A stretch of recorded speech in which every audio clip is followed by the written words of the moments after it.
Hello and welcome to my channel. मैं मोहम्मद मुदस्सिर आलम हमेशा की तरह एक्सक्लूसिव टॉपिक पर एक्सक्लूसिव वीडियो लेकर हाजिर हूँ। इस वीडियो में मैं आपको बताऊंगा कि अगर आपको central university of south Bihar के पीजी या फिर यूजी या यूजी-पीजी कोर्सेज में एडमिशन मिलता है तो हॉस्टल मिलने की क्या संभावनाएं हैं, क्या चांसेस हैं। क्योंकि आप सबके लगातार कमेंट्स आ रहे हैं, चाहे वो लाइव सेशन हो चाहे वीडियोस हो।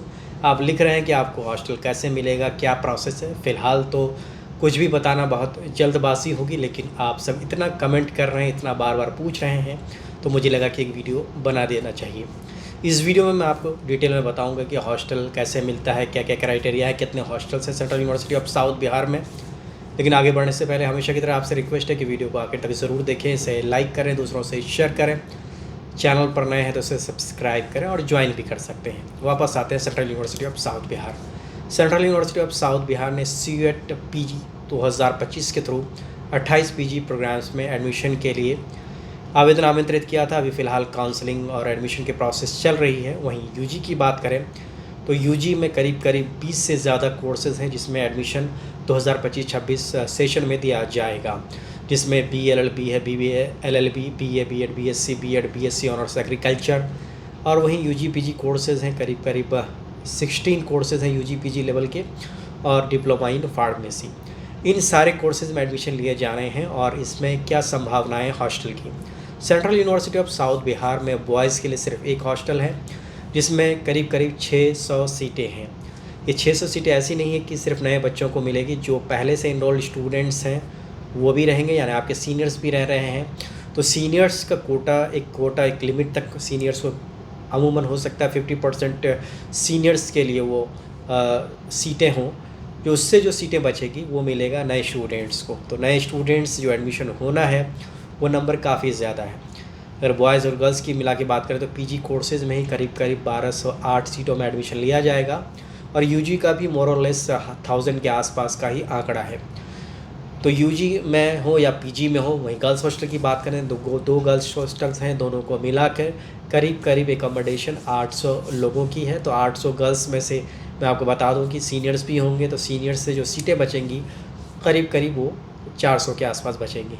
अब एडमिशन यहाँ पे करीब करीब हो रहा है 1000 प्लस में, तो सारे लोगों को एकोमोडेट करना मुश्किल है।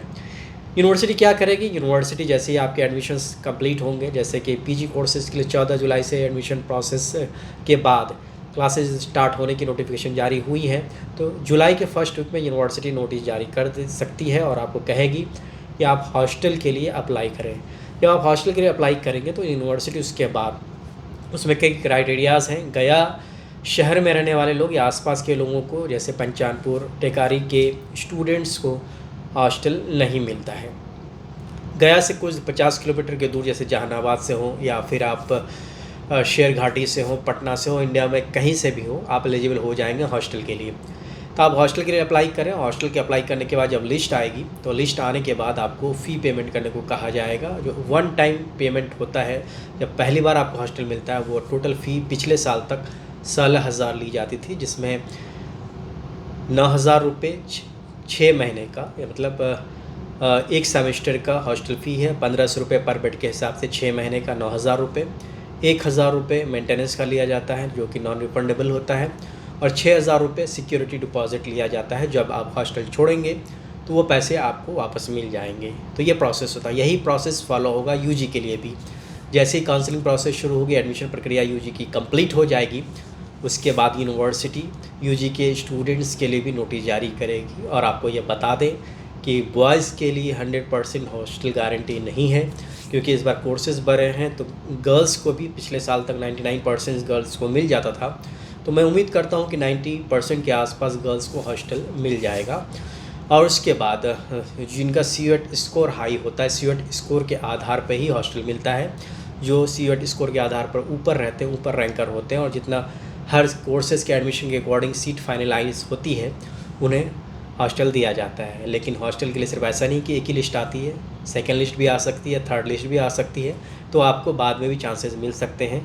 तो जब भी हॉस्टल की लिस्ट आएगी आपके साथ वो डिटेल्स भी मैं शेयर करूंगा। मुझे लगता है कि इस वीडियो को देखने के बाद आपको हॉस्टल के रिगार्डिंग जितनी भी जानकारी चाहिए थी मिल गई होगी। अगले वीडियो में मैं आपको बताऊंगा मेंस के रिगार्डिंग, तो उस वीडियो को भी ज़रूर देखिएगा और अलग अलग टॉपिक्स पे जो भी वीडियोस अपलोड हो उसे देखते रहिए। बहुत बहुत शुक्रिया, थैंक्स लॉट, बेस्ट विशेष।